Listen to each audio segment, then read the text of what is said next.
dégagé par Wisniewski. Wisniewski, ce ballon directement dans les bras de Jamie Robinson qui a essayé de trouver la touche sans y parvenir, et le ballon remonté là avec attention à la charge et la montée de Chabal peut-être qui va prendre là justement Jamie Robinson dans les 40 mètres. Attention à la montée, on est pénalisé sur ce beau plaquage de Sébastien Chabal. Vous avez entendu le ouah du public ici avec du Manoir évidemment, et le gros plaquage de Sébastien Chabal sur Jamie Robinson qui a été un petit peu esselé dans la défense toulonnaise évidemment, et à l'entrée des 40 mètres, dans les 40 mètres de Toulon, eh bien, il a gardé le ballon évidemment, il n'y avait pas de soutien côté toulonnais. On était rapidement monté côté du Racing Métro sur cette charge donc de Chabal, et ce plaquage de Chabal sur Jamie Robinson. Après 8 minutes et 15 secondes de jeu, la possibilité pour les Parisiens d'égaliser, toujours 3-0 je vous le rappelle pour le Rugby Club Toulonnais, avec l'ouverture à la 6e minute de jeu, l'ouverture du score de Johnny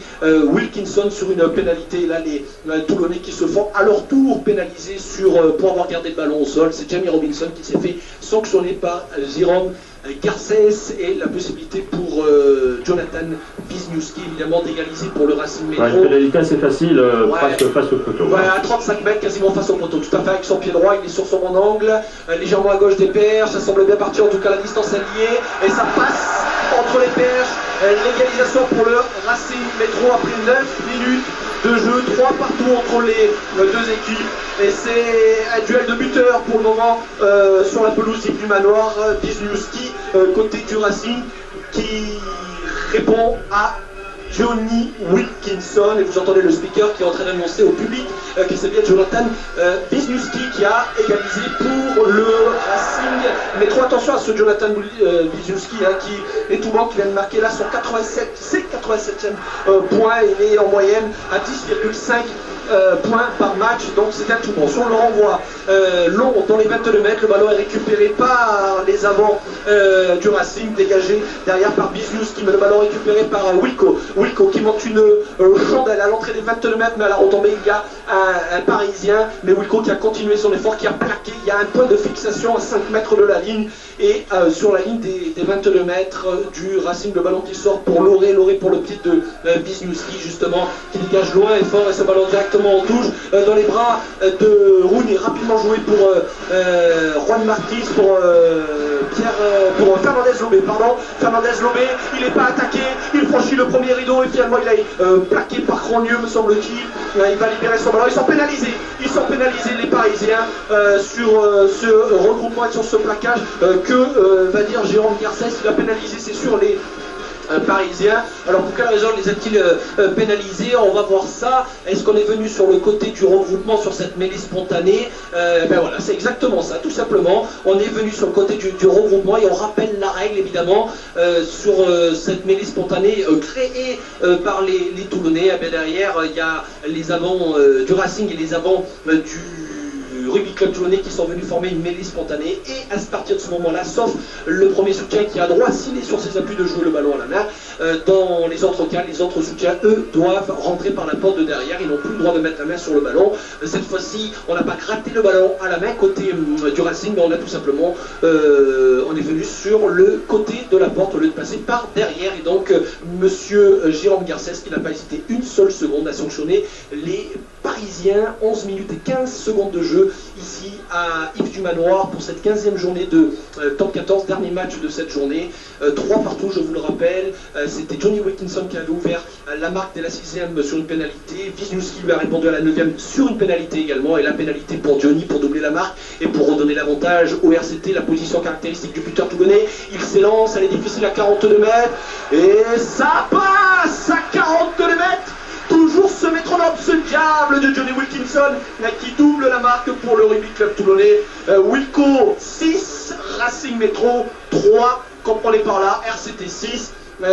Racing Métro 3 évidemment, mais qu'il fait du bien ce Johnny Wilkinson avec son pied magique évidemment. Une régularité dans ses pénalités. Je regardais ses statistiques, mon cher Eric. Il est Johnny Wilkinson, s'il n'est pas encore meilleur buteur, meilleur réalisateur de ce top 14, il est tout simplement le buteur le plus qui a la meilleure régularité, puisqu'il est à 13,3 avant ce match.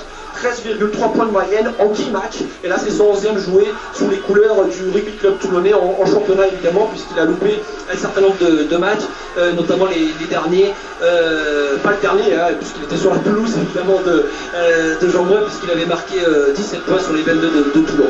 Allez, retour ici avec du manoir, avec une mêlée pour les Parisiens à l'entrée des 22 mètres pour aller en avant Toulonnais.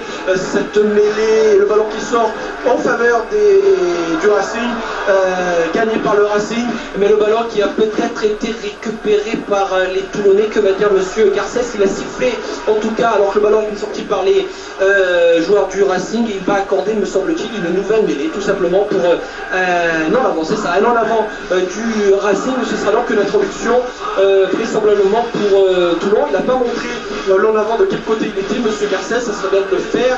Et le ballon, non, ça serait une mêlée. Si, c'est bien ça. C'est bien en avant du Racing et donc une mêlée rouge et noire. L'introduction, flexion touchée, stop entrée. Elle est légèrement déviée, mais le ballon, on est gêné, on perd le ballon sur cette introduction. C'est la première mêlée toulonnaise perdue en tout cas. Et attention là parce que ça va vite avec Bobo. Bobo à l'entrée des 22 mètres, il va aller à Dame. Bobo peut-être, oh, il a arrêté à 5 cm. Il a plaqué, mais pour le moment il n'y a pas essayé. Il est arrêté à 50 cm, même pas de la ligne. Bobo, le Fidjien, l'ailier Fidjien de cette équipe du Racing pour un point de fixation à 50 cm. Ça sort pour Loré qui essaie de lancer Chabal à quelques centimètres de la ligne. La défense héroïque pour le moment du Rugby Club Toulonnais, toujours 6-3, je vous le rappelle, pour Toulon après 14 minutes de jeu et toujours le ballon. Les Parisiens qu'on la met sur le ballon, il en est 6 d'oral avec une charge, me semble-t-il, de Délapé. Les Toulonnais bien organisés pour le moment, et peut-être le drop de Wisniewski, non, il botte en direction là-bas de l'ailier Somal pour peut-être un essai, le ballon qui va être contré par les Toulonnais, heureusement, mais monsieur l'arbitre qui va revenir, me semble-t-il, à une position de hors-jeu de Toulon, c'est bien ça, il indique une position de hors-jeu d'un Toulonnais, mais c'était moins normal et donc on est pénalisé forcément. Alors ce qui va être intéressant, c'est de voir le Racing Métro, qu'est-ce qu'ils vont choisir. Eh bien, ils vont la tenter. Ils vont la tenter. Alors vous voyez, ça c'est une première indication quand même, Eric. Les joueurs du Racing qui ne choisissent pas la mêlée. Et c'est vrai que sur... alors je dis ça, mais en même temps ils ont gagné la deuxième mêlée toulonnaise sur l'introduction de Pierre Mignoni. C'est vrai qu'on a été un petit peu chahuté sur la mêlée. Toulon a été chahuté sur cette mêlée. Le ballon qui était bien sorti dans les pieds de Photo-Noix, mais Pierre Mignoni sur la poussée qui n'a pas pu se saisir convenablement du ballon, donc c'était pas un ballon propre. Et bon, en réalité, on a perdu le ballon derrière et ça a permis cette contre-attaque du Racing Métro et cette chevauchée des 40 mètres de Sereni Bobo, le Fidjien qui a été heureusement arrêté à 50 cm de la ligne. Mais là derrière, pour défendre, on a bien défendu, mais on a commis une faute, on s'est mis en position de hors-jeu. Et c'est Jonathan Wisniewski qui va attendre à l'entrée des 22 mètres à droite de Perche de Toulon et ça a l'air de passer. Et ça passe, l'égalisation au quart d'heure de jeu du Racing. Et j'allais vous demander, Fred, puisque les Parisiens ont joué mercredi soir, est-ce que dans les jambes ça va se sentir aujourd'hui? J'ai envie de vous dire oui et non, Eric, puisque vous avez bien compris quand j'ai présenté les équipes au début de match, Pierre Perbizy, le manager de cette équipe du Racing, a opéré 9 changements quand même sur le 15 de départ par rapport au 15 de départ qui a eu lieu à Aguilera.